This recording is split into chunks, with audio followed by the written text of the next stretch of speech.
Escala en París, Aida Palau.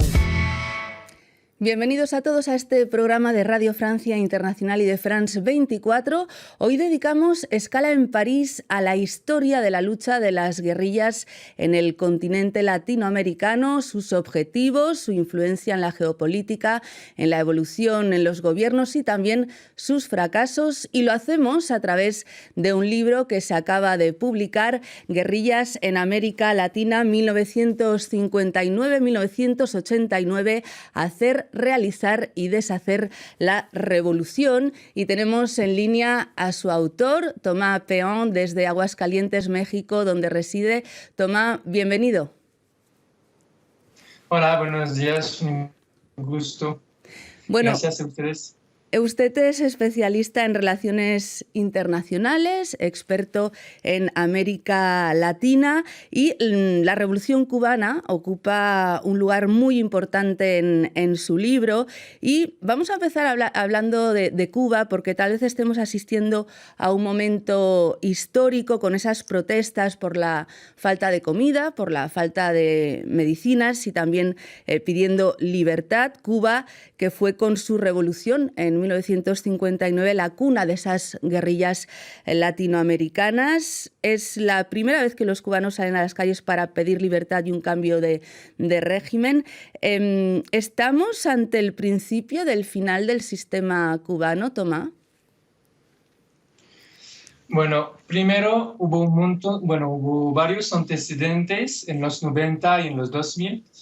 A finales durante el periodo especial en tiempo de paz, que era en los 90 y en los 2000, en 1994 hubo una serie de manifestaciones de este tipo sociales contra la escasez de comida, de bienes de consumo, etc., que se llamaba el Maleconazo. Segundo, hubo en 2003 la Primavera Negra, que era una serie de contestaciones contra el gobierno y también una serie de represión en su contra por parte del gobierno. También hay que evocar también el tema de los movimientos anticastristas que están desde Miami y que luchan por su influencia contra el gobierno de Castro. ¿Cómo explica que un movimiento revolucionario como el cubano, socialista, que defendía una sociedad más justa, igualitaria, que hizo la revolución, ¿no?, con esa guerrilla, haya caído en la represión, en la persecución a opositores, a periodistas, haya cortado Internet?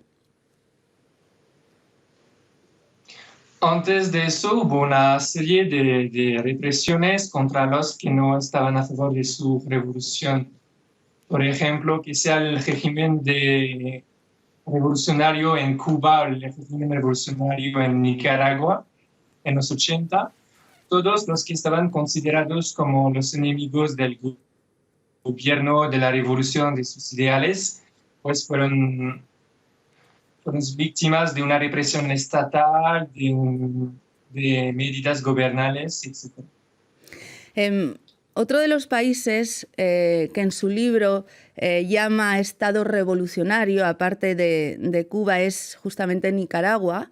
De hecho, el presidente Ortega fue una figura central del Frente Sandinista. Sin embargo, si hacemos un balance, es bastante terrible, ¿no? El sandinismo actual de Ortega nada o poco tiene que ver con esa lucha de los años 70, y en las últimas semanas también hemos visto detenciones, ¿no?, a opositores, a líderes estudiantiles, a candidatos para las elecciones de noviembre.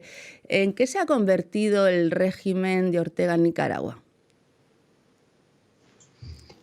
Daniel Ortega era el presidente del gobierno sandinista ya en los 80 y tomó otra vez el poder en 2006 después de elecciones presidenciales, y desde entonces se estableció como un gobierno en que domina por su poder, por su influencia, a través también de su pareja, la primera dama. Y vemos que como en los 80 hay una serie dificultades económicas, políticas, de una deriva autoritaria del gobierno sandinista o neosandinista ahora. Y además, hablando del sandinismo que nació con Augusto Sandino, vimos que hay varios. Era el sandinismo histórico, hubo el sandinismo de revolución, el sandinismo de gobierno y ahora pues otro sandinismo, un orteguismo. No todas las guerrillas dieron lugar a estados llamados revolucionarios. Tenemos, por ejemplo, el caso de las FARC en Colombia, que llegaron a controlar mucho territorio, pero que finalmente, bueno, acabaron por firmar esos acuerdos de paz en 2016 con Juan Manuel Santos, entonces presidente, unos acuerdos que no están siendo nada fáciles de implementar y que han dado lugar a que haya una disidencia, ¿no?, de las FARC que continúe activa. ¿Cuáles son las razones? Primero hay que describir un poco el caso colombiano. Colombia es un país que durante su historia vivió muchas guerras civiles y conflictos internos. Y antes del nacimiento de las FARC como tal, hubo una década de crisis nacional que se llama la violencia, de donde nació las primeras guerrillas y luego las FARC. Hablamos de las FARC, pero también hay otros grupos como el ELN, EPL y el M-19. Desde los años 60 es una serie de enfrentamientos, negociaciones de paz, etcétera, que nunca al final logran por el momento terminar en paz nacional. ¿Y hacia dónde va la responsabilidad, ¿no?, de que no se pueda? O sea, es muy complicado, ¿no?, después de tantos años de lucha. Me parece que es por la presencia de múltiples actores que se involucran, el gobierno, grupos insurreccionales, grupos paramilitares, las FARC, las otras guerrillas, el narcotráfico. Justamente, ¿qué papel juega el narcotráfico en la financiación de las guerrillas? En los 80 emergió con una economía relacionada con el narcotráfico. Desde Colombia hasta México, Cuba, Nicaragua, Perú, y en varios casos el narcotráfico fue una fuente de financiamiento para las acciones de la revolución, como en el Sendero Luminoso en Perú, como para en el caso de Cuba, en México y en el sandinismo en Nicaragua. Sin embargo, es un poco más complicado y todos están como...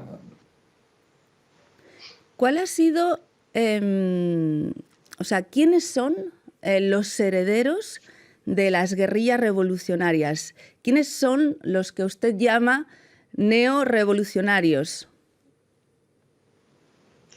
Según yo, es como una serie de gobiernos de la nueva izquierda o la vuelta a la izquierda en los 2000, que fueron gobiernos que accedieron al poder en Brasil con Lula, en Argentina con Kirchner, Bachelet en Chile, en Ecuador, también en Salvador, y que se caracterizan con nuevas formas de izquierda, el socialismo del siglo XXI, altermundialismo, tercermundialismo, etc.